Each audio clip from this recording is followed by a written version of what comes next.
Drew, I just arrived at the hotel for the trip. Oh, it's you. Are you enjoying yourself so far? How's the place? Yeah, I'm absolutely loving it. The room here is even bigger than my apartment. I'm already feeling so relaxed. I can just imagine how comfortable it's going to be to unwind here. It's funny, but family trips are nice, of course, but, trips with my close mom friends have their own special vibe. It's such a different kind of fun and relaxation. I'm glad to hear that. By the way, I was thinking I should mention something to you. What's going on? Tomorrow, I might not be able to check my phone as much. Oh, what's happening? Is work getting in the way? Yeah, kind of. It's gonna be a bit of a hectic day, and it looks like it might turn into a big thing. I'll be pretty tied up.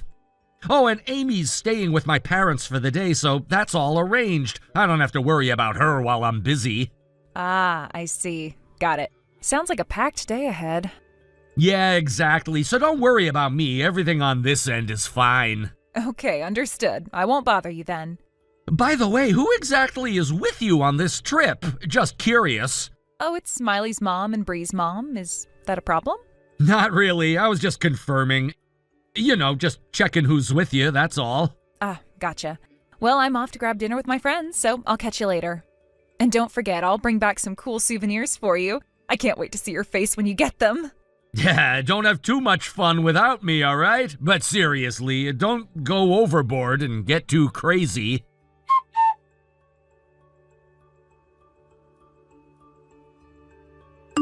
Drew, I'm home. I just got to the station. Welcome back!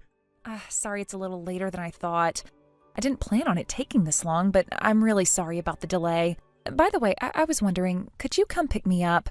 I've got a ton of luggage, and it's kind of too much for me to handle on my own.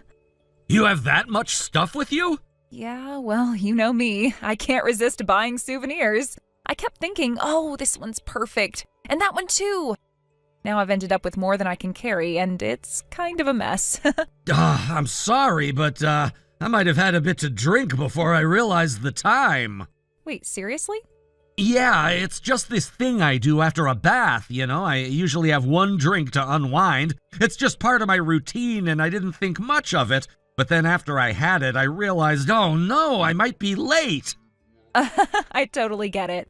I mean, I ended up running late too, so it's no big deal. You know what? I'll just grab a taxi and head home myself. You don't have to worry about it. Sorry about that. I feel bad, but thanks for understanding.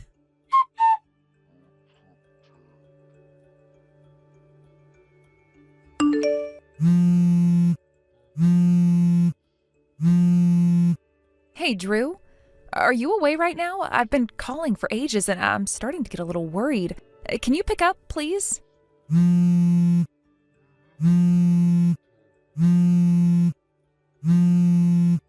I can't hear the phone ringing from inside the house. Did you put it on silent or set it to vibrate? Is that what's going on right now? I'm starting to wonder if you're just ignoring me. Oh, wait, did you get here? Yeah, I'm here now, but the key, well, it's not fitting into the lock properly. I don't get it. What's going on? Do you think maybe my key's broken or something? It's just stuck. Wait, hold on. I didn't mention this to you, did I? I actually moved yesterday. What? Wait, hold on. You moved? Why didn't you tell me? What do you mean you moved? You remember when I told you about the chaotic big move the day before yesterday? That's what it was. I really didn't get the chance to tell you the full details, but yeah, I moved. Wait. Didn't you tell me you had work to do? You were busy, right? I mean, moving itself is like a full-time job. It's a lot of work. I did mention it in passing, but I guess I didn't go into specifics. I figured you'd understand. Hold on, stop right there. How could you forget to tell me something this huge? How could you not mention it? This is massive, and you just didn't think to mention it? Even if this is some weird surprise, it doesn't make sense to do something so big without giving me a heads up. It's just not right. A surprise? Well, now that you mention it, I suppose calling it a surprise would make sense, but wait, that's not the point. This isn't just a surprise, it's a huge change. What is going on with you? What are you even trying to pull here? Okay, fine. What's the new address? Where are you living now? Tell me now so I can come to see you. Don't leave me hanging here. I've had enough of this uncertainty. I'm really ready to just rest. No, I'm not gonna tell you. What? What do you mean you're not going to tell me? Are you serious right now? Why are you being so difficult? I don't think you're getting it. Wait. No, now I get it. You're hiding something, aren't you? You're seeing someone else. What are you talking about? Are you seriously going to accuse me of something like that? You're cheating on me, aren't you? This whole move, everything you've done, it's all so you can live with her, isn't it? Some woman you've been hiding from me? Why do you always jump to such conclusions? Seriously, where is this coming from? Because, Drew, how else can I explain this? Who is she? Who's the one you've been sneaking around with? I need to know. Hold on a second. Just because you think this way doesn't mean I'm doing the same thing. You can't just assume that. What? Are you saying that I'm the one cheating? Are you saying that I'm the one who's been unfaithful? That is completely absurd. That's not true. Ah, I get it now. So this isn't about cheating, it's an affair? What? Yeah, it's not technically cheating, but it's an affair, isn't it? If someone who's married goes and has a relationship with someone else, it's called an affair. I'm just saying that's a much more fitting term for what's been going on. Wait. Hold on. What are you even talking about? Actually, this trip you went on, it's literally a textbook example of what an affair looks like. You can't even pretend that wasn't what it was. What? A 2-night, 3-day trip, huh? Was that fun?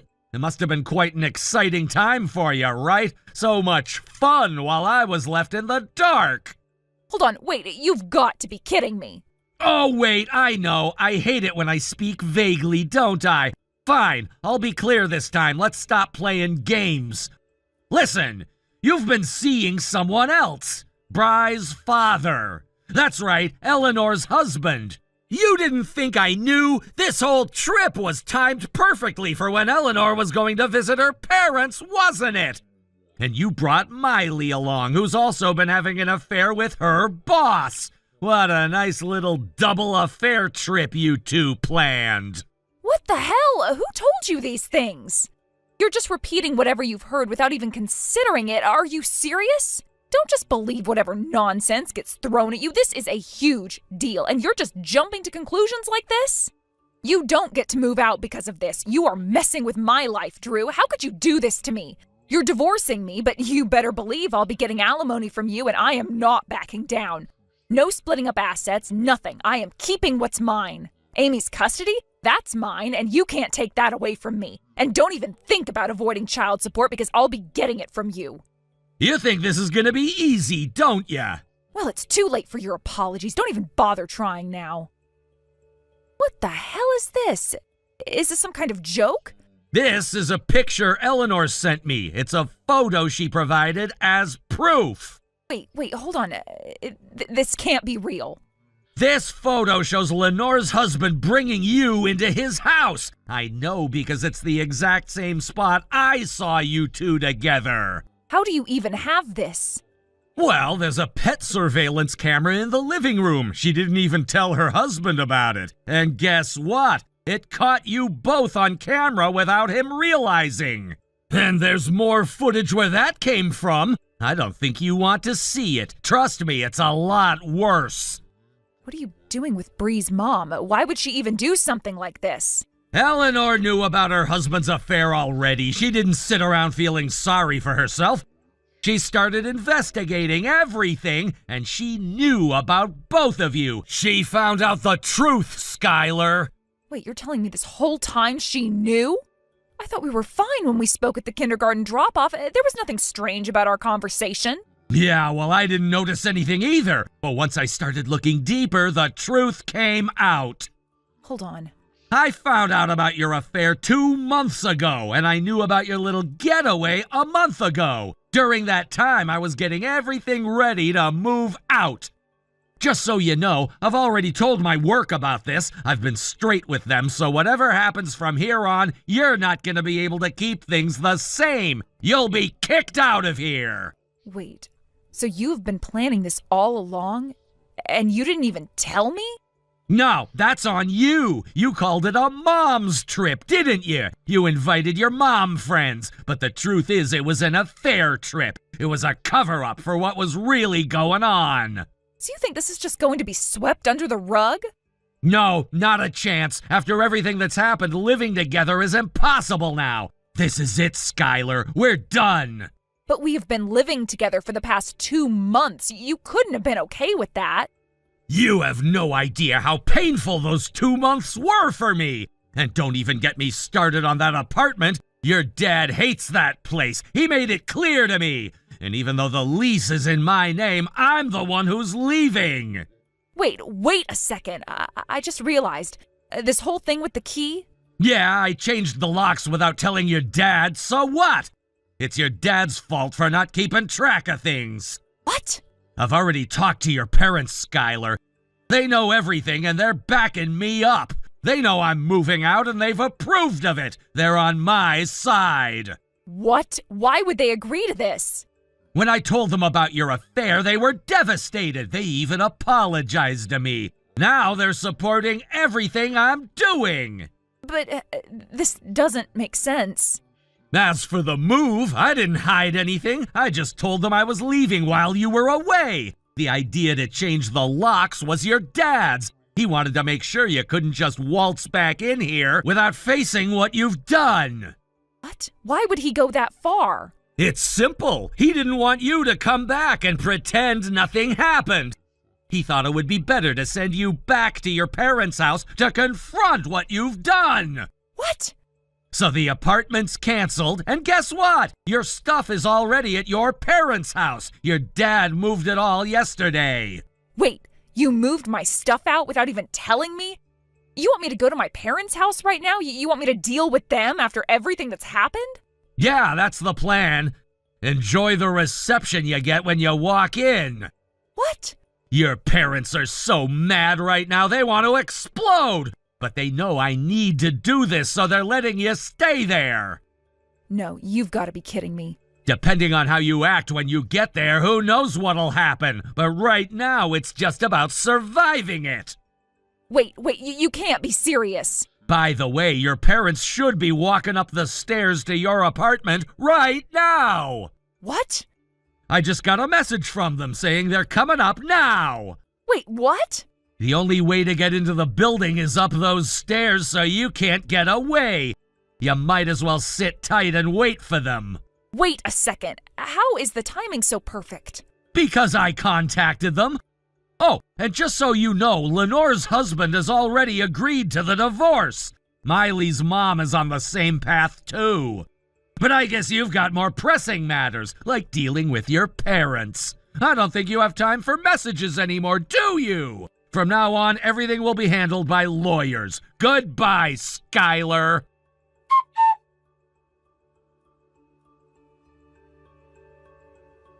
The discussions surrounding our divorce progressed more smoothly than I initially expected.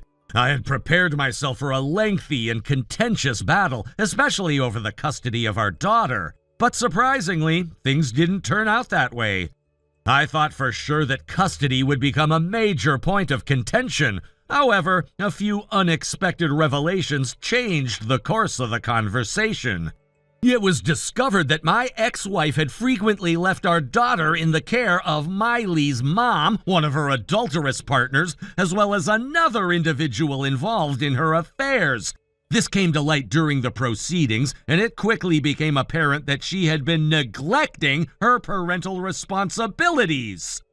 This revelation became the heart of the issue, and in the end, it led to me being granted full custody of our daughter.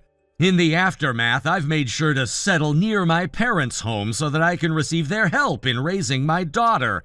They've been an invaluable support system, especially considering the circumstances. Raising a child on my own isn't easy, but with their assistance, I'm doing my best to provide our daughter with a stable and loving environment. My parents have been there for me every step of the way, helping me navigate this new chapter in my life. As for my ex-wife, things haven't gone as she may have hoped. After the divorce, it seemed she was planning to remarry her former lover, Eleanor's ex-husband.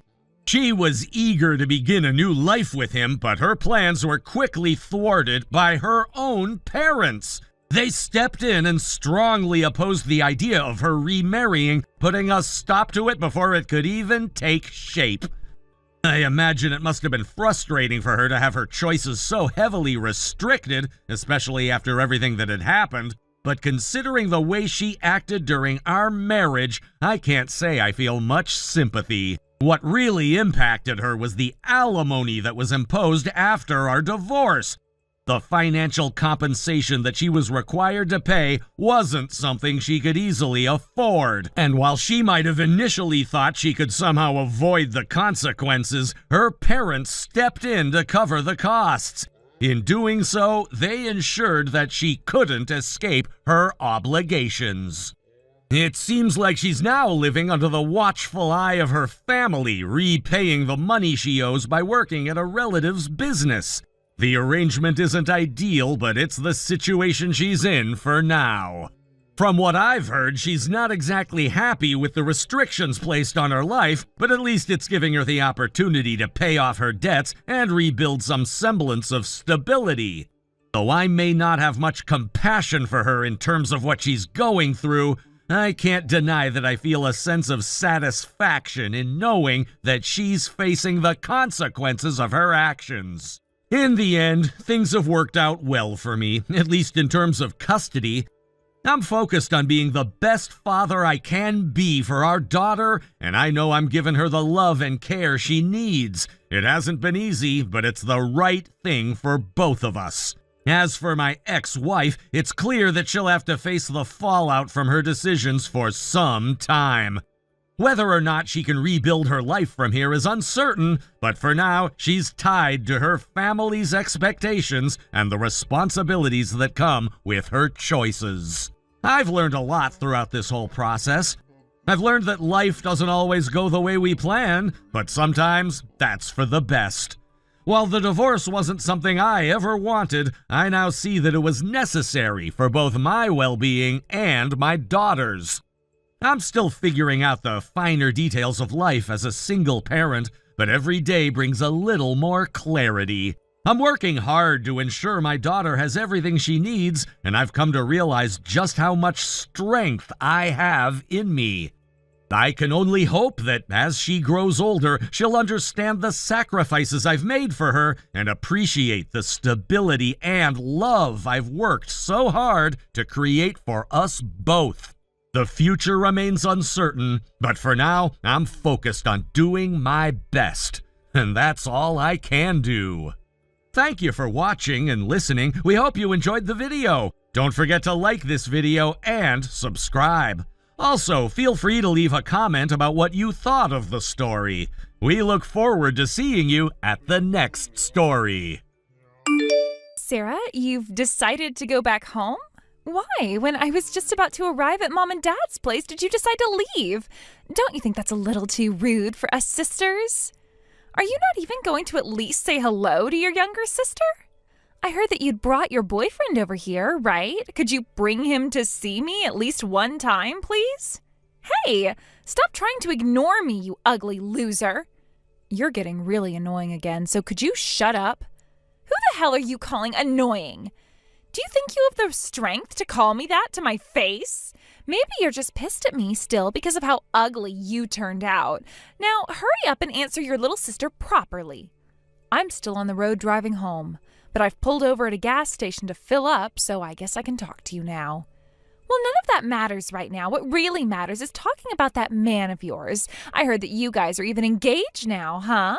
Why do you think it's okay to not introduce him to your sister and just go home? Because I don't want him meeting you. That's my reason. All you are is a piece of crap sister that calls anyone she ever sees ugly and worse than you are. That's really embarrassing at your age, and it is for me too, so I didn't bother waiting for you to get home. I get that you're saying that to sound all tough, but I know the real reason. You didn't want him seeing me because you're afraid I'd take him from you. I bet that the moment he gets a glimpse of my face, he'll jump right off your train and onto mine. He would never be able to take a look back at you once he's seen my gorgeous face compared to your ugly one. That's not at all what I was afraid of.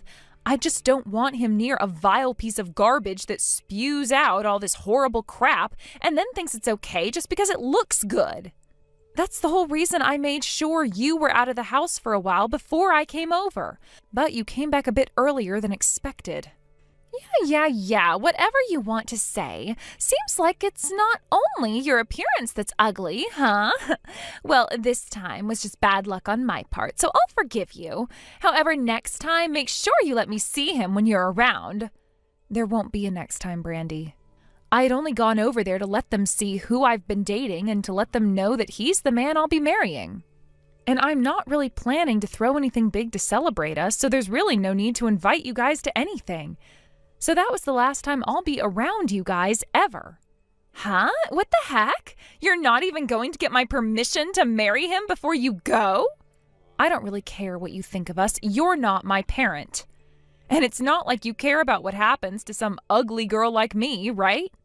It's still burned into my brain all the memories of how Mom and Dad treated you so much better than me just because you looked cuter to them.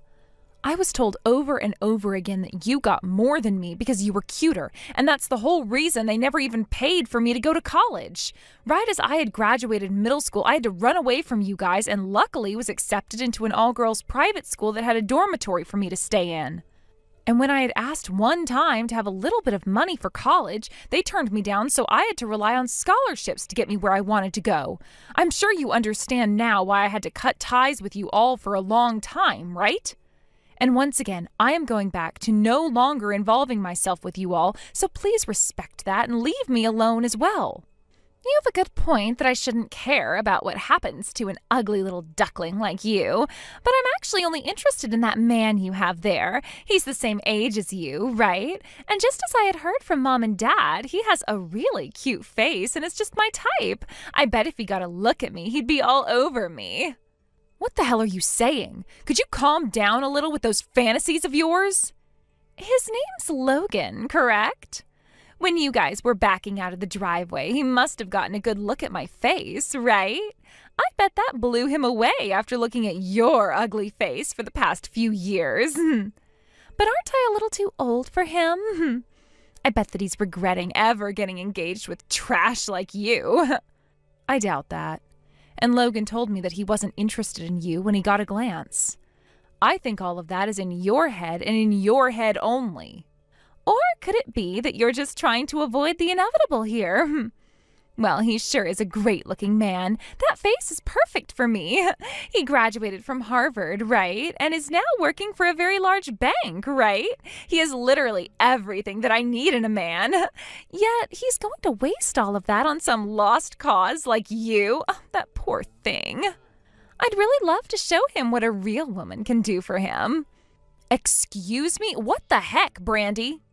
I bet I could even get away with getting him to do as I say. He's going to be younger than me in the relationship, so I could act like a dominating sister at times. So what do you think about me marrying him for you? I'd really like it if you handed him over to me soon. What? Have you completely lost your mind now? Is this what it looks like when a middle-aged woman hasn't found a man in years that will love her? I'm telling you that his face is my type, and he's going to have a really successful future. I guess I've just been caught in his net. And when it comes to family, it should be the younger sister getting married first, right? Compared to a run-down-looking girl like you, I should be the one with a man wrapped around her. No, what the frick? That's not going to happen. I hate to have to bring this up, but didn't you only graduate from high school and with awful grades at that? You even had to retake a year, and when looking for work, you went through 3 different jobs before you finally gave up. And you're 9 years younger than I am, making you close to 25 right now. I doubt that you'd ever be able to make conversation with a man like him. Huh? My past education and my job experience have nothing to do with love. My job as a wife is to take care of the house and the family. And I'll use my lovely body and face to make him feel like a king every time he gets home from work. I also have that big sister vibe that a lot of younger guys are into nowadays, so I don't need an education or a job. You'll do the chores and raise a family. You will? All I've seen from you is staying in your room and laying around all day while Mom and Dad still care for you. Mom has to do all the chores for you, and Dad has to still give you an allowance. You think that once you get married, you'll just stand up and do a 180? That'll never happen. You just keep on running your mouth, don't you? I've had enough of this, so just listen to what I'm saying. I'm going to be taking your man, so now hand him over. And then take yourself out to find someone that's a little less attractive and a bit more of a shut-in. I have no idea why you think you can talk to me like this still. I knew for a long time that you had something wrong with you, but I'm starting to wonder if you're even human. You're so freaking weird that I can barely even begin to think of any comebacks with you. Do you really think I enjoy listening to some strange alien talk to me in another incomprehensible language? I'd watch what you're saying, Sarah, because both Mom and Dad are going to be on my side here. Huh? They always let me do anything I want, no matter what it is. I already asked them, and they said that one of their daughters would still be getting married, so nothing would change, and that with me being married to him, it'd make a ton more sense since my beauty matches his. So that Logan is going to be marrying me. I'd hurry up and give up on him so that you can start looking for someone a little less attractive. What the hell is wrong with you all? Do you think that Mom and Dad would really do that? Stop talking out of your butt and go away. And get those gross thoughts of my fiancé out of your head. I have no idea what had gotten into you, little Miss Ugly. I'm just asking that you do as the family says and give him to me. Letting him marry you would be a total waste.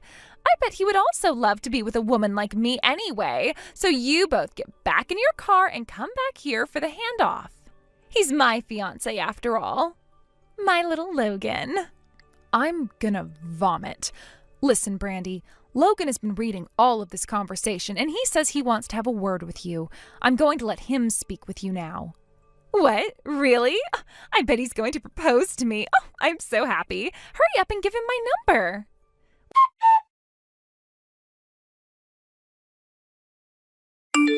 Nice to meet you. I'm glad to be able to marry your younger sister, Sarah, and my name is Logan Bohr. Well, nice to meet you as well. We just got to meet only a little while ago, huh? I'm Sarah's younger sister, Brandy, and I look forward to marrying you.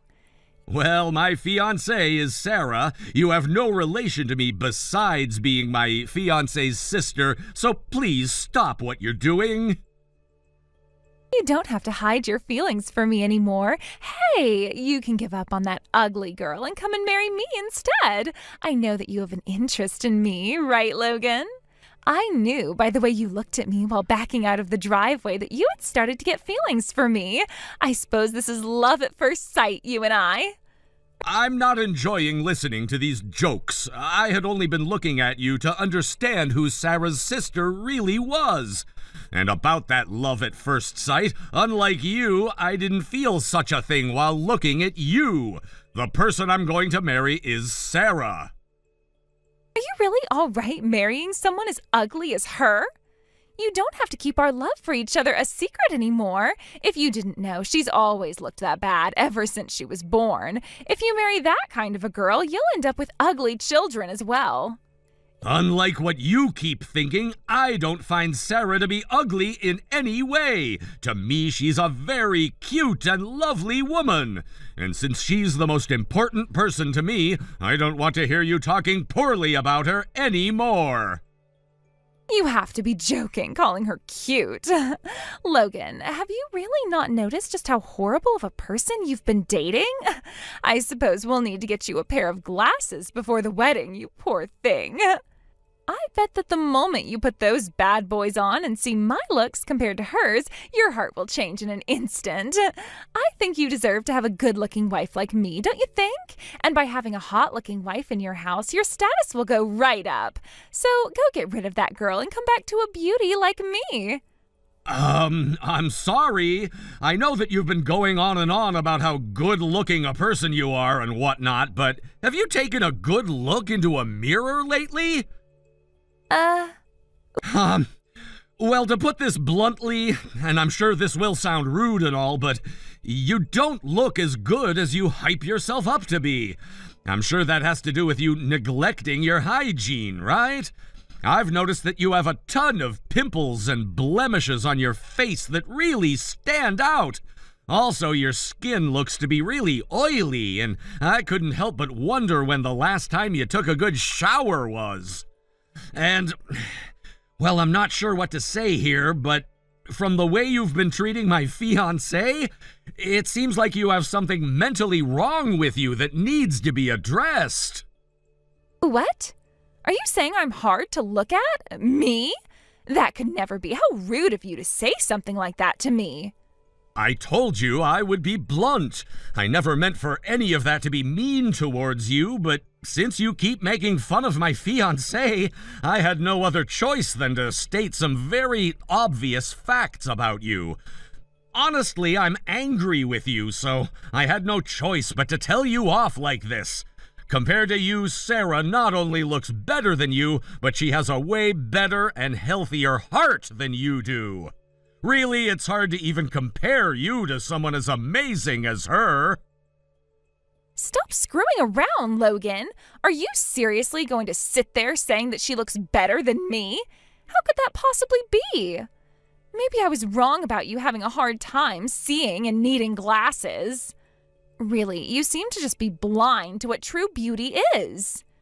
Well, if that's the case, then I'm fine being blind. At least I still get to love a woman that doesn't have a warped soul, who finds it okay to pick on her little sister and threaten to take her fiancé from her. So I'm glad to be marrying Sarah. Warped? What makes you think I'm that bad of a person? You need to get a grip, Logan. There is no way I could be that kind of a person. Apologize to me. Apologize to me right now. You can't call me any of that. Now come over here and get on your knees and apologize to me.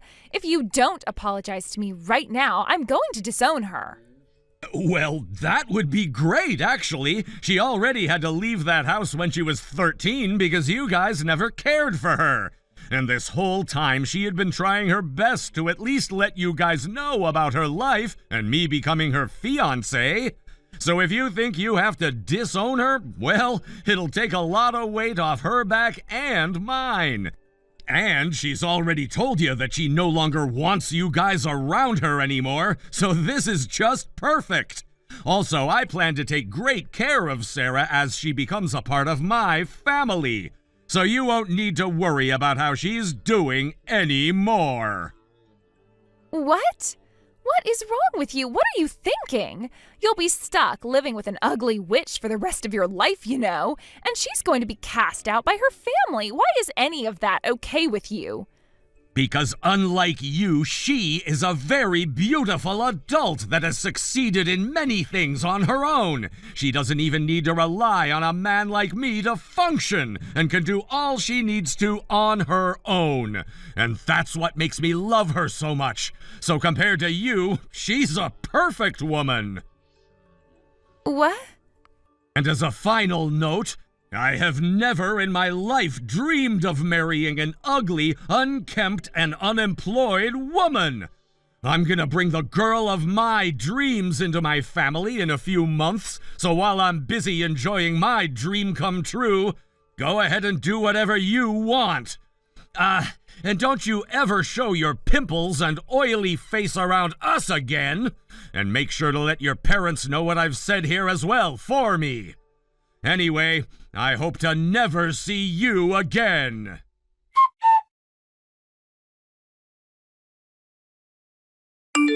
After I finished the conversation with my younger sister, I made a decisive decision to block her from my life. I was done with the toxicity she had brought into my world, and I realized that cutting ties with her was the best choice for my own peace of mind. The conversation had been a long time coming, and when it finally happened, I felt a mix of relief and empowerment. But what really struck me during that time was Logan's reaction to the whole situation. He had been calm and composed, but his words to my sister showed just how deeply he cared for me. His protective instincts were clear, and I felt a warm rush inside knowing that he was on my side, standing up for me in ways that I had longed for but never thought I would receive. It wasn't just what he said that impressed me, but how he said it. He was firm but never raised his voice, yet every word he spoke hit like a ton of bricks. I think my sister had never been talked to like that before in her life. She was used to getting away with things, to manipulating others into giving her what she wanted, but this time Logan was different. He didn't let her get away with her behavior, and I think that was the wake-up call she desperately needed. I could see the shock in her eyes as he called her out on her actions, and for the first time, I think she finally realized that not everyone would tolerate her entitled behavior. But it wasn't just my sister who received Logan's wrath. He didn't stop at just confronting her. He also spoke directly to her parents. The way he addressed them, telling them how they had enabled her behavior for so long, really opened their eyes. My parents had always been blinded by their love for their daughter, and it took someone like Logan to pull back the veil and show them the ugly truth. For so many years, they had been in denial, making excuses for her, believing that she was simply misunderstood or that her actions could be excused by her youth or circumstances. But Logan didn't hold back. He told them exactly what I had been too afraid to say for so long. And in that moment, the filter was lifted. The reality of the situation hit them hard, and they had no choice but to accept it. The days following that confrontation were tense. My sister became a shell of the person she once was, retreating to her room and not coming out except to grab food. It was almost like she was in hiding, unable to face anyone. I think, for the first time in her life, she was confronted with the full weight of the consequences of her actions. No longer could she rely on her parents to shield her from the truth, and she was forced to reckon with the person she had become. Her parents, too, had changed. They began to treat her differently, no longer tolerating her entitled attitude. I had always felt that they had coddled her, that they had never held her accountable for her actions. But now it seemed like they were finally seeing her for who she really was. They stopped giving her special treatment, and instead, they started to tell her what they always should have. They told her that she needed to get a life, that she wasn't going to be handed everything just because she was their daughter. Day after day, they would tell her she was a failure, that she wasn't living up to her potential, and that she was going to have to face the real world with no help from them anymore. I think that deep down, my sister had always known she wasn't the person her parents thought she was. The entitlement, the spoiled behavior, it was all a defense mechanism. She had never been forced to confront the truth about herself, and now that she was, she didn't know how to handle it. It's hard to change when you've been given everything for so long and never had to work for anything. Eventually, Brandy reached her breaking point. After hearing her parents tell her that she was worthless and a failure every single day, she snapped. She told them that she was beautiful, that she didn't need anyone's validation, and that she would show everyone how amazing she truly was. With that, she decided to leave home and try to find a modeling job, convinced that her looks alone would be enough to open doors for her.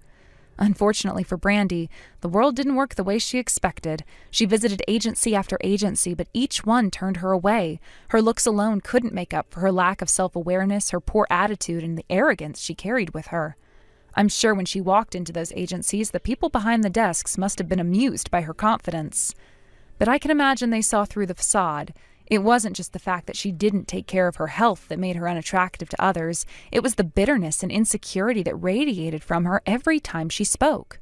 Her rotten heart and inability to accept criticism or rejection only made her even more unappealing. It didn't take long for Brandy to realize that her dream of becoming a successful model was never going to happen. After being turned away from every agency, she had nowhere else to turn but back to her parents. But this time, things were different. When she returned to their house, they told her she was no longer welcome.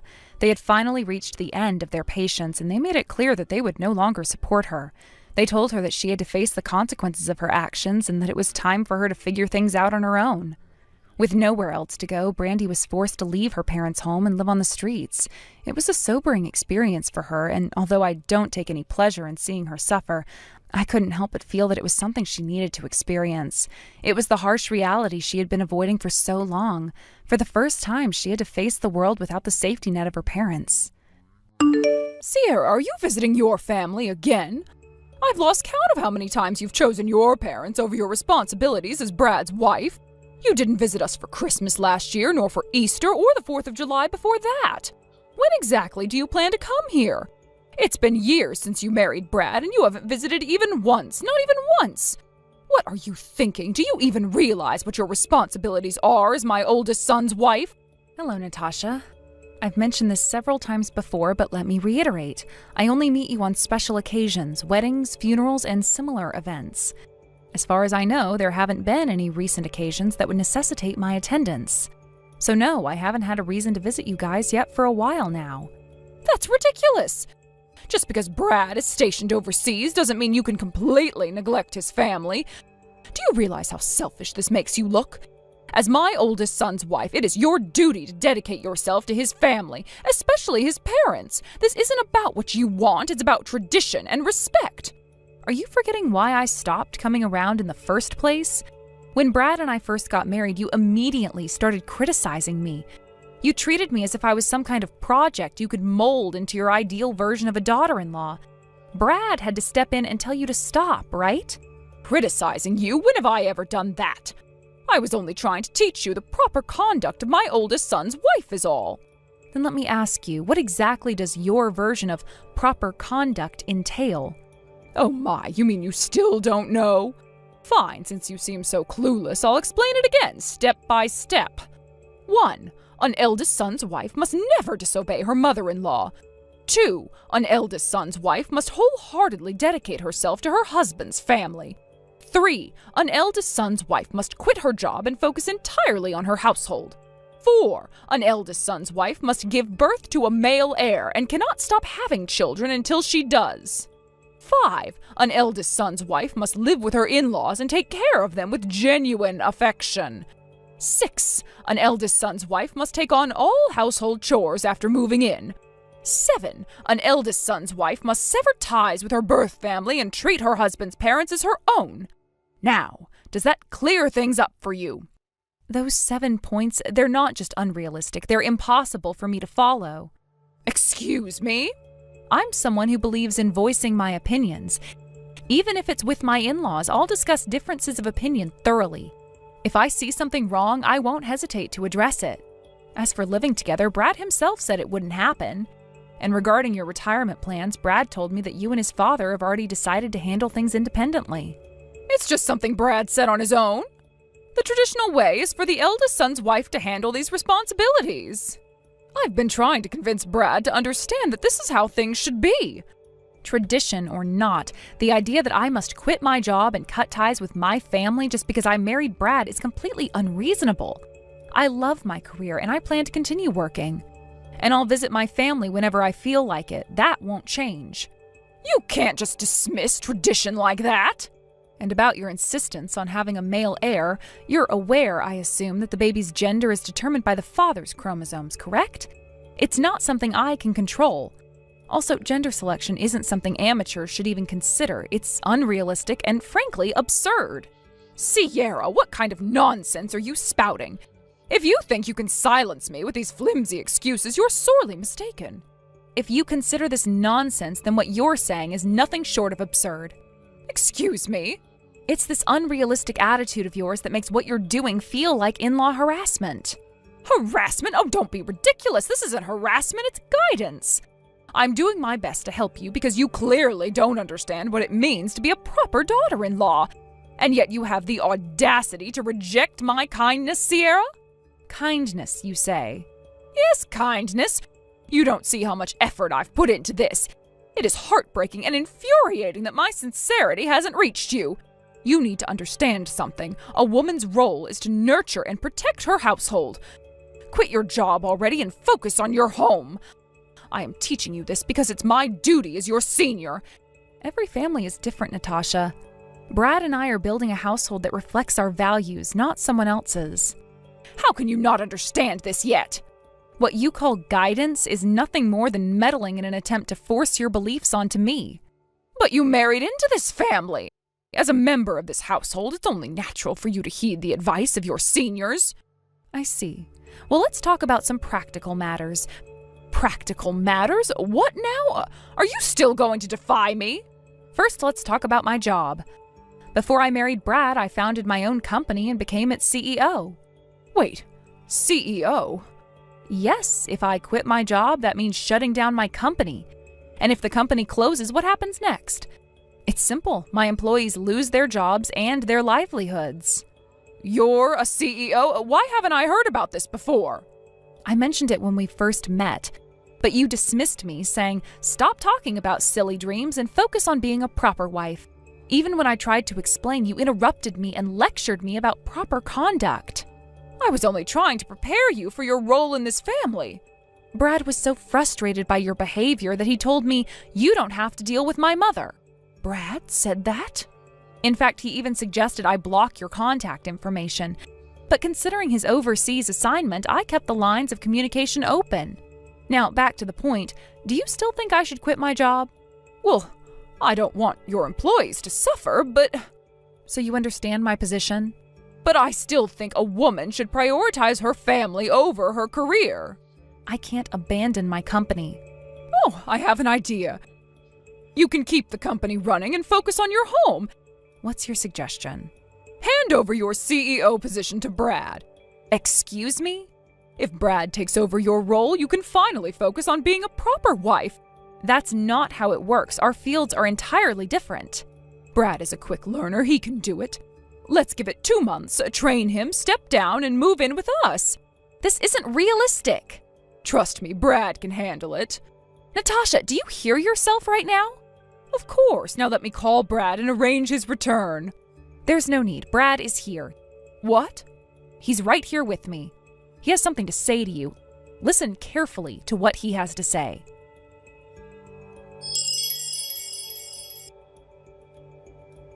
Brad, when did you return to the U.S.? Yesterday. Yesterday? Goodness, why didn't you inform me beforehand? Do you have any idea how shocking it is to find out so suddenly? You could have at least sent me a message. It wasn't planned in advance, Mom. The return was a last-minute decision due to some personnel changes. This time it's just a temporary trip for meetings at the head office. I'll head back to my overseas post the day after tomorrow.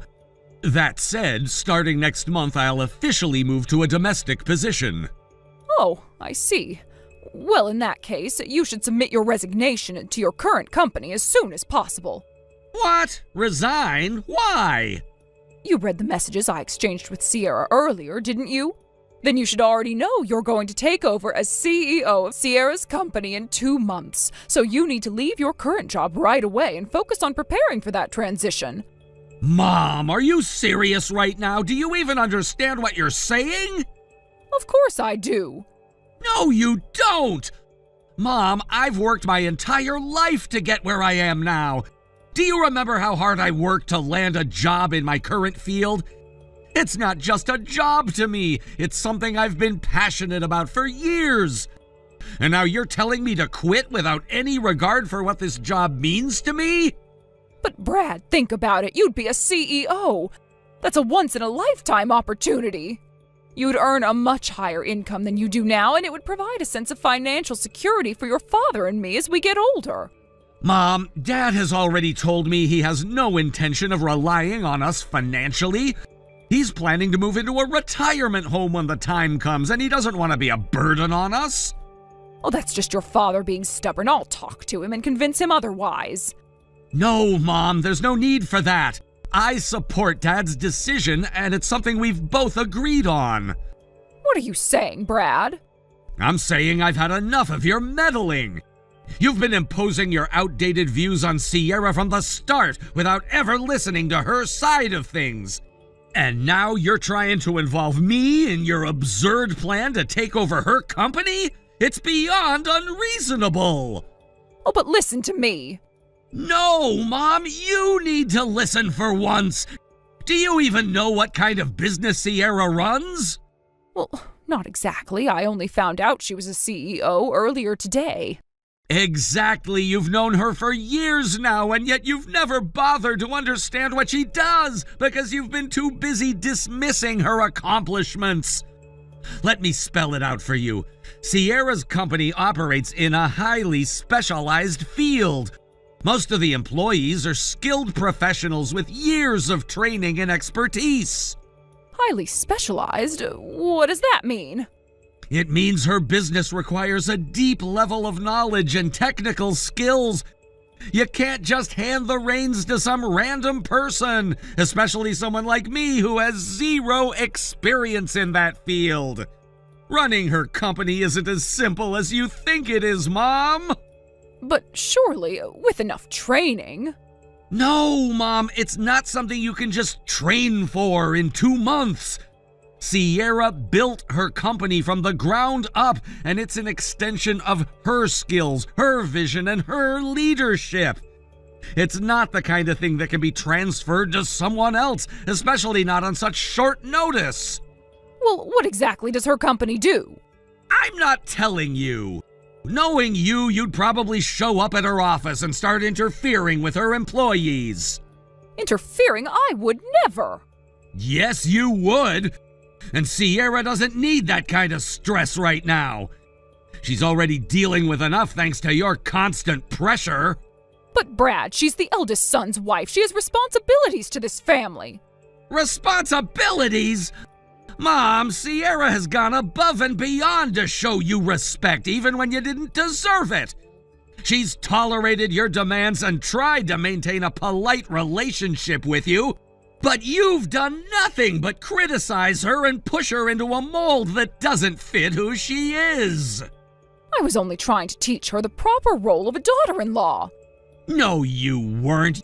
You were trying to control her. And guess what? Sierra isn't the kind of person who'll let herself be controlled. She's strong, independent, and capable.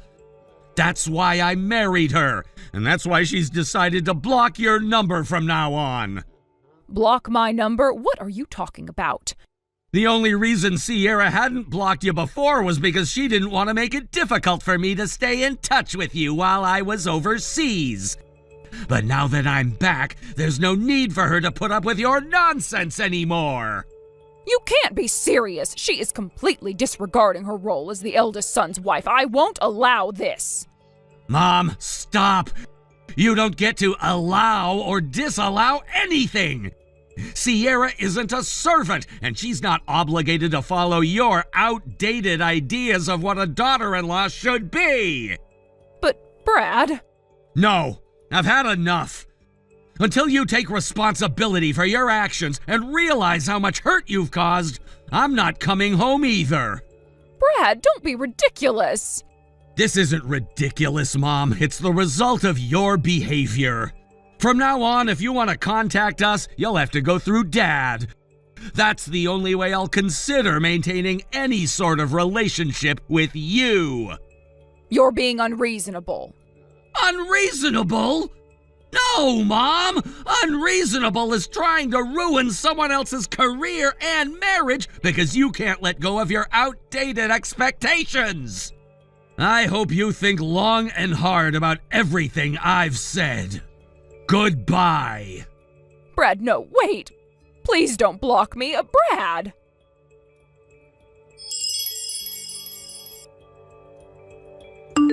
After Brad's report, my mother-in-law was scolded by my father-in-law. However, true to her nature, she refused to change her opinion and remained steadfast in her stance. The truth was, there had been a long-standing disagreement between them regarding how they would handle their retirement years. Their visions for the future had never aligned, and this clash had been brewing for quite some time. It wasn't just a matter of minor differences, it was a deep-seated issue that had caused tension for years. But what happened next, however, was the turning point that neither of them had expected. In the heat of the moment, after a particularly heated argument, my mother-in-law decided to take a drastic step. She had been feeling increasingly unsupported and frustrated, and in a fit of anger, she pulled out a signed divorce form that had been prepared in secret. It was a last-ditch attempt to exert control over the situation, hoping that my father-in-law would change his ways if he were faced with the consequences of a divorce. However, her plan backfired. Instead of begging her to reconsider, my father-in-law took the opportunity to free himself from the years of stress and strife that had defined their relationship.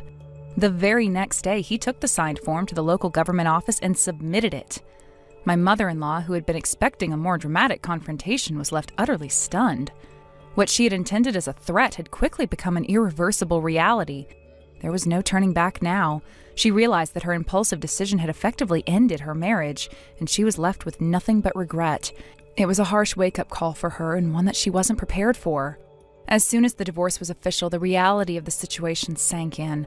My mother-in-law had to leave the house where she had lived for so long, no longer able to stay in her marital home. She began scrambling for somewhere to go. It didn't take long for her to decide that her only option was to move in with us, my husband Brad and me. Without consulting us first, she sent over a shipment of her belongings, as though we had already agreed to take her in. This move, while bold, was also incredibly presumptuous. We were caught completely off guard by the unexpected arrival of her possessions. Brad and I stood there in shock as the delivery truck unloaded boxes of her things on our doorstep. There had been no warning, no prior discussion. She simply assumed that we would accommodate her without considering how this would affect our lives. We had our own routine, our own space, and the idea of suddenly opening our home to her felt overwhelming. Brad, ever the problem solver, wasted no time in addressing the situation. Instead of confronting his mother directly, he reached out to her older brother, the only remaining relative who might be able to offer any assistance. Brad explained the situation, outlining the difficulties of housing his mother and the implications for our family. His uncle, who had been dealing with his sister's behavior for years, wasn't particularly surprised by her actions. He was familiar with her stubbornness and understood the challenges she presented. However, he agreed to help. Brad arranged for the shipment of my mother-in-law's belongings to be redirected to her brother's house. The items were rerouted and the situation was resolved without much drama. But just as we thought the matter was settled, my mother-in-law arrived at our doorstep completely unannounced. It was as if she expected us to simply accept her into our home without any discussion. Brad, who had prepared himself for this possibility, calmly and firmly explained the situation to his mother. He told her that we were not in a position to take her in and that her belongings had already been sent to her brother's home. My mother-in-law was taken aback by this response. She'd clearly expected a warm welcome, but instead she found herself being turned away. It wasn't the outcome she had hoped for, and she was visibly upset. To avoid further conflict, Brad's uncle came over to personally escort my mother-in-law back to his home. It was a somewhat awkward and uncomfortable moment, but ultimately it was the best solution for everyone involved. We didn't want to completely shut her out, but we also needed to establish boundaries and protect our own family life. Now my mother-in-law lives at her brother's home, which has already passed into the hands of the next generation. The home is no longer truly hers. It now belongs to her nephew, and she occupies a small, isolated corner of the house. Her once commanding presence has diminished, and she now lives in a much more modest and humble situation. It's a far cry from the life that she once had, and I'm sure it's difficult for her to adjust to this new reality. Brad's uncle has said that she spends most of her time quietly, keeping to herself. She doesn't want to draw attention to her situation, and she seems to avoid conflict at all costs. But there's no denying that her life has dramatically changed. The woman who once ruled her household with an iron fist is now living on the fringes of her family, no longer the center of attention. It's a humbling experience, and I can't help but feel a sense of justice in how things have turned out. For years, my mother-in-law had been the source of much of the tension in our family. Her refusal to compromise and her ability to manipulate situations for her own benefit created many problems, especially with my father-in-law. Now it seems as though the tables had turned.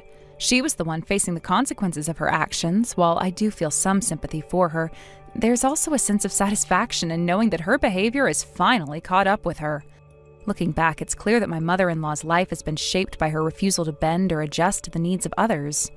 She's always been quick to judge and criticize, but now she's on the receiving end of the same treatment. It's a difficult lesson, but one that could potentially help her grow and change. Time will tell whether she learns from this experience or continues down the same path of self-centeredness and pride. As for Brad and me, the situation has taught us some valuable lessons about boundaries and family dynamics. We've learned that it's important to stand firm in our decisions, even when it's uncomfortable. We've also learned that we cannot sacrifice our own happiness and well-being for the sake of others who are unwilling to change or respect our limits. Our home is our sanctuary, and we must protect it from outside influences that seek to disrupt our peace. Moving forward, I hope that my mother-in-law can use this time to reflect on her life and the choices she's made. She has the opportunity to reinvent herself, but only if she's willing to let go of her past behaviors. It's not an easy path, but it's the only one that will lead to any sort of redemption. Whether or not she takes that path remains to be seen. For now, Brad and I are focused on our own future, one that is free from the drama and tension that has so often plagued our family. We've built a life together, and we intend to protect that life. We've learned how to set boundaries and how to deal with difficult family situations in a way that preserves our own happiness. In the end, life has a way of evening the score. My mother-in-law's story is a reminder that actions have consequences, and sometimes the things we do come back to haunt us.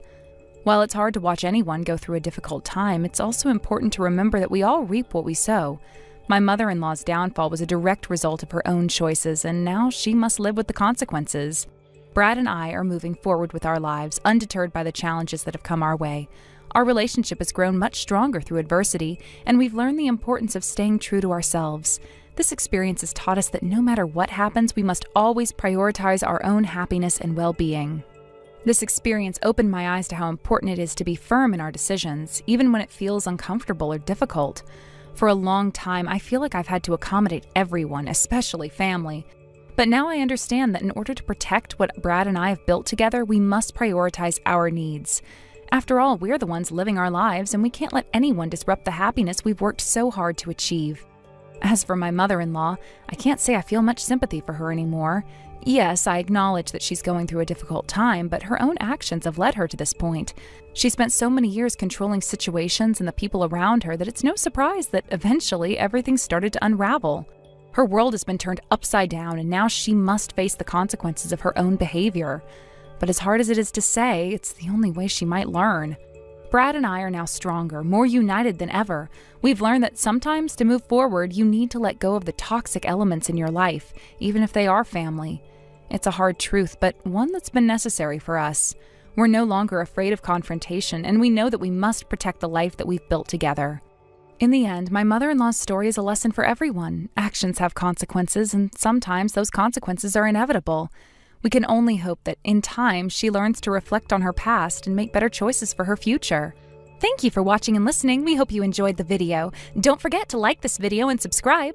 Also, feel free to leave a comment about what you thought of the story. We look forward to seeing you at the next story. Hey, Matt. Your business trip started today, right? Yeah, that's right. Just like I mentioned this morning, I'll be away for 2 nights and 3 days starting today. I wrapped up my work at the company in the morning and then left right after lunch to catch my flight. Got it. So everything seems like it's on track with no changes in the plan, right?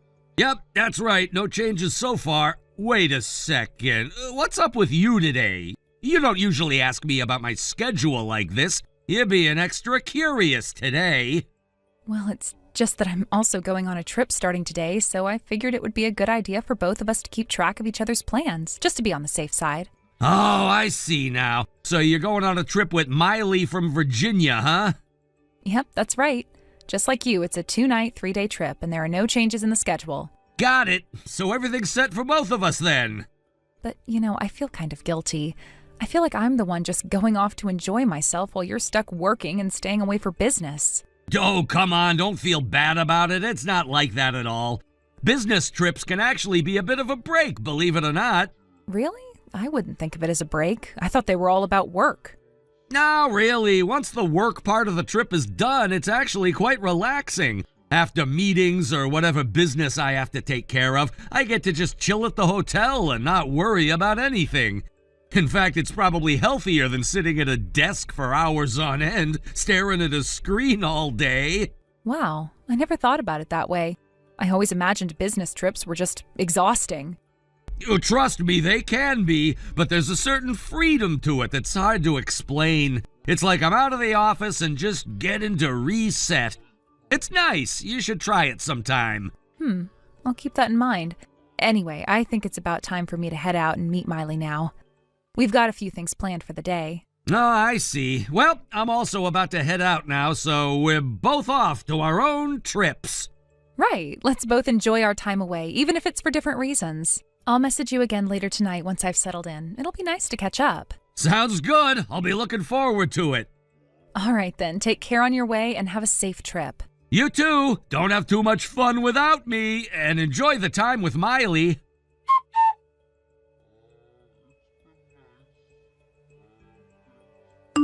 Matt, how's it going on your side? I just finished work and checked into the hotel for my business trip. Man, I'm exhausted. So tired. Work can really drain you, huh? Yeah, it really does. What kind of work did you have today? Just a normal business negotiation. I can't go into too much detail since it's about company matters, but we were finalizing details with the other party about the next contract renewal. Oh, wow. You traveled all the way there just to handle a contract renewal? That's pretty intense. Well, this is with one of the most important clients for our company, so it's kind of a must. It's also a bit of a courtesy call, you know? Got it. By the way, your company seems pretty generous. Huh? I mean, allowing one employee to stay in a suite that cost hundreds of dollars per night for a business trip? No, that's not how it is at all. Sure, in big cities or tourist destinations, it's okay if the price is a bit higher. But even then, it's usually around $100. The trip isn't to a big city or tourist spot, so the prices are pretty reasonable. So you're saying New York City isn't a big city or a tourist spot? Wait, what? Actually, I just checked into the hotel where you're staying for your business trip. What? But you were supposed to be traveling with Miley. Yeah, Miley and I are here on a sightseeing trip in New York. Wait a second! But you were talking about looking forward to the outdoor bath, right? Wasn't your trip supposed to be to a hot spring resort? Oh, that. We're planning to stop by a ski resort on the way back, which has an outdoor bath. I was talking about the outdoor bath there. Are you serious? So, I guess you figured out what's really going on now, right? What? What do you mean? Whether you're genuinely clueless or just pretending not to know, let me clarify. Amy Jackson. What? She's your business trip companion, right? But wait, why are two people of the opposite gender staying in the same room for a business trip? Doesn't that seem a little inappropriate from the company's perspective? Oh, I see. You must have seen me and Amy check in together. It's actually the hotel's mistake. The suite room mix-up is their fault, too. They were supposed to prepare another room for us, but I haven't heard back from the front desk yet. Something's weird, huh? Even if you call the front desk now, it won't help. No, really, it's true. There's no reason to think anything shady is going on. The hotel made a mistake, but that's it. It's not a hotel mistake. You booked the room from the start with the understanding that you and Amy would stay in the same room, right? And it was Amy, the little princess, who requested the suite. How do you know that for sure? Because I've got proof. What? Haven't you figured it out yet? Figured out what?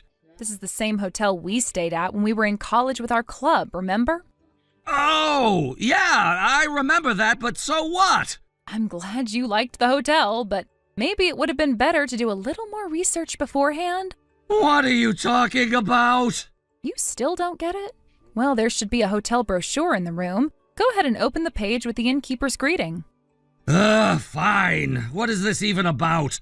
Look on the table. Just go ahead and check it out. Fine. Okay, I'm looking at it.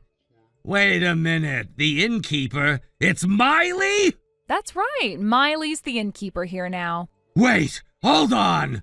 When we came here last time, the innkeeper was a woman in her 40s or 50s, wasn't it? That was the previous innkeeper, Miley's mother. Her health worsened recently, so Miley married the head chef at the hotel and took over as the innkeeper. Seriously? And by the way, the hotel's owner is Miley's father. When I was in charge of the club's trip reservation, that's why I knew how things worked. Wait a second. Does this mean that the reason we got free dessert and drinks back then? Yep, that was a gesture from Miley's father. Now, let's get to the current situation. When you booked the twin suite for your stay, it was Miley who handled your call.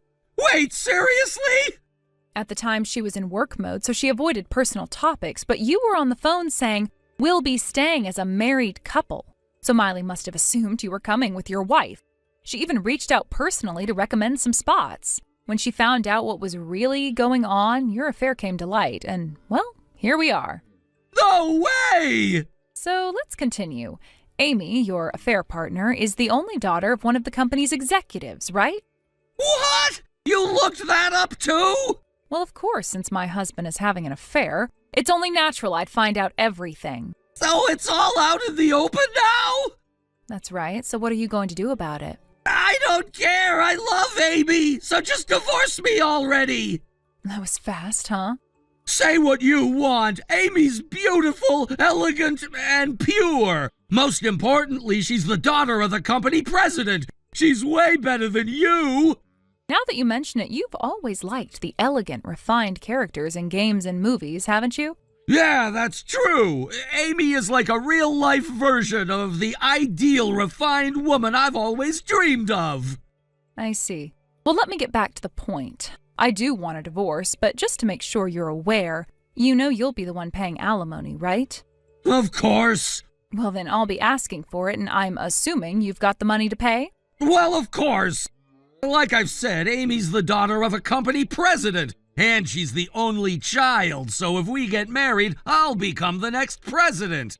This company's way bigger than the one I'm working at now, so paying alimony will be no problem at all. It's like I'm hitting the jackpot. I'm gonna be living the dream just like those stories in games and movies.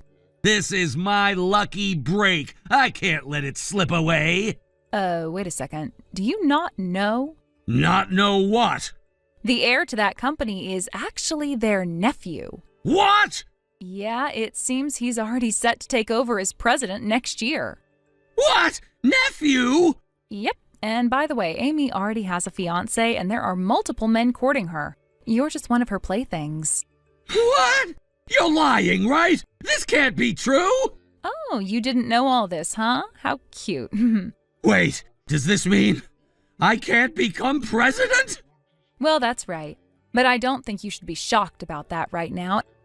Wait, there's more! Amy's father is furious about your affair with his daughter. He actually called your company and canceled the business relationship. What? He said, I refuse to do business with a company that has such irresponsible employees. No way! That's company confidential! There's no way they could leak that! So you must have no idea what you're talking about! You're just making up stories! Well, you see, we're here now. Amy's father is right here with us. What? I had already planned to confront you with the affair, and when I told him about it, he insisted on coming to finalize things here today. Oh, don't bother calling. We're staying in the room next door. What? Well, let's move to your room to talk. We'll bring in the lawyer, too, and settle this face to face.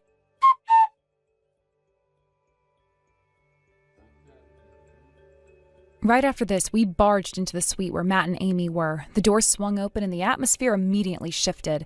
It felt almost surreal as we entered the room where the two of them had been, not just living out their own private drama, but making decisions that would affect all of us for the rest of our lives. The scene inside was tense. Matt and Amy were sitting on the couch looking almost stunned, not expecting the confrontation that was coming their way. They had no idea we were coming, but they should have known better. This was the end game, the point of no return. The lawyer who had been with me throughout this ordeal stepped forward, his demeanor cool and professional as always. He was the one leading this entire process, ensuring everything was done legally and properly. He advised me at every stage of this chaos, and now it was time to put everything into motion. Under the lawyer's direction, we were about to settle things right then and there. The divorce papers were placed in front of them. The moment had arrived. There was no going back. Matt's face, already pale from the overwhelming realization of what he had done, grew even paler as the papers were pushed toward him. Amy looked more resigned than surprised, her expression a mixture of shame and inevitability. She knew there was no escape now. The damage was done. Her actions and Matt's had led to this moment. Without wasting any more time, the lawyer instructed both of them to sign the divorce papers immediately. It wasn't a request, it was a demand. There was no room for negotiation or hesitation. They had both made their choices, and now they had to deal with the consequences of those choices. The room was thick with the weight of the situation, but there was no alternative but to comply. After all, this was the only way to legally dissolve the mess they had created. The signing was done quickly, almost in a robotic manner. Neither of them looked at each other as they signed, but their eyes flickered briefly toward one another, a fleeting moment of shared understanding that, for all the passion and connection they had once felt, it was over. The life they had tried to build together, the lies, the betrayal, the broken promises, it all led to this moment, and now there was no turning back. The lawyer took the signed papers and began to finalize the details. As for me, I felt a strange sense of satisfaction. This was the culmination of months of emotional turmoil, of uncertainty, and of pain. Finally, it was all coming to an end, but in some ways, it was only the beginning of a new chapter for me. I had been patient through this whole process, waiting for the moment when I could take control of my own future, and now it was time. But Matt wasn't the only one affected by this. His company had been hit hard by the scandal surrounding him. The affair between him and Amy had gone public in a way that was impossible to ignore, and the backlash had been swift and severe. Their biggest business partner, who had been a longtime supporter of the company, was so disgusted by Matt's actions that they severed all ties. The deal they had been working on for months fell apart, and with it, the company lost millions of dollars. It was a massive blow, one that left the entire organization reeling. The company's upper management, not willing to tolerate the scandal, made the decision to cut ties with Matt. The resignation was inevitable. In a way, he had no choice but to leave. His presence had become toxic, and despite his previous position and contributions to the company, There was no recovering from this. The damage was too great. He was asked to resign, and there was no going back. His professional career, much like his personal life, had collapsed. And as the one who had caused all this, Matt had no one but himself to blame. The worst part for him, perhaps, was that there was no dignity in his departure. He was escorted out of the building in disgrace, with whispers and stares following him wherever he went. It was a humiliating moment, one that would stay with him for the rest of his life. The man who had once been so confident, so secure in his career, was now left with nothing but the ruins of his past decisions. As for me, I wasn't about to let this pass without claiming what was rightfully mine. I'd suffered enough, and I was going to make sure that Matt and Amy paid for what they had done. The emotional toll had been heavy, and though money could never fully compensate for the hurt and betrayal I had experienced, it was the least I could do. I demanded a lump sum payment from them as alimony, one that would make sure I didn't have to deal with this situation for the rest of my life. There was no hesitation on my part. I wasn't going to allow them to walk away from this without facing the financial consequences of their actions. I was going to ensure that I was compensated for everything, every moment of pain, every sleepless night, every ounce of emotional energy that had been drained from me. They had taken so much from me, and now it was time for them to pay. I demanded the full amount up front, no installments, no payment plans, just a lump sum. And surprisingly, they agreed. Amy, who had been once so sure of herself, looked defeated as she handed over the payment. Matt, too, seemed resigned to the fact that he had no choice. It wasn't a victory, not in the true sense of the word, but it was justice in some form, and that was enough for me. Looking back, I couldn't help but think that in some ways I had been fortunate. Despite everything that had happened, there were no children involved. If there had been kids in the picture, things would have been much more complicated. Child custody, visitation rights, and the emotional toll on the children would have been overwhelming. I was lucky in that sense, though I knew it wasn't something I could take for granted. The emotional scars were still there, but at least I didn't have the added burden of worrying about a child caught in the middle of this mess. As for Amy, the fallout of her affair was swift and unforgiving. The acting world, once full of promise for her, turned its back on her completely. The news of her betrayal spread like wildfire through the industry, and it wasn't long before her career came to a screeching halt. No one wanted to work with her anymore. The scandal had ruined her reputation, and she had nowhere to turn. She had once been the promising starlet with a bright future, but now she was nothing more than a cautionary tale. Her engagement to Matt was officially called off. It had been a short-lived romance, one that had burned bright and fast before fizzling out in spectacular fashion. Promises of love and a shared future had crumbled into nothing, leaving Amy with only the remnants of her shattered dreams. To make matters worse, Amy found herself cut off from her family. Her father, as he had promised, disowned her. The rejection was swift and harsh, a final blow to someone who had already lost so much. It wasn't that her father had never warned her about her actions. He had made it clear that if she ever brought shame to the family, he would not hesitate to cut ties. And true to his word, he did just that. There would be no forgiveness, no second chances. Amy was on her own, without the safety net of her family to fall back on. With nowhere else to turn, Amy found herself working at a night establishment. It wasn't glamorous, but it was the only way she could make ends meet. She had once dreamed of being a star, but now she was stuck in a world far removed from the glitz and glamour she had once known. The work was difficult, and it wasn't long before the reality of her situation set in. She had no choice but to keep pushing forward, even as her dreams of stardom slipped further and further away. As for Matt, after everything had fallen apart, he retreated back to his family home. But instead of picking up the pieces of his life and trying to rebuild, he chose to hide away from the world. He locked himself in his room, isolating himself from everyone and everything. It was as if he had given up. There was no effort to find a new job, no effort to move forward in any meaningful way. Instead, Matt became obsessed with anime and video games. It was as if these fictional worlds were the only thing that could give him solace. He threw himself into these virtual realms, living out romantic fantasies with two-dimensional characters. It was strange, almost pathetic, to see a man who had once had everything retreat into a world of escapism. He seemed to find more comfort in these imaginary relationships than in confronting the harsh reality of his own life. Thank you for watching and listening. We hope you enjoyed the video. Don't forget to like this video and subscribe. Also, feel free to leave a comment about what you thought of the story. We look forward to seeing you at the next story.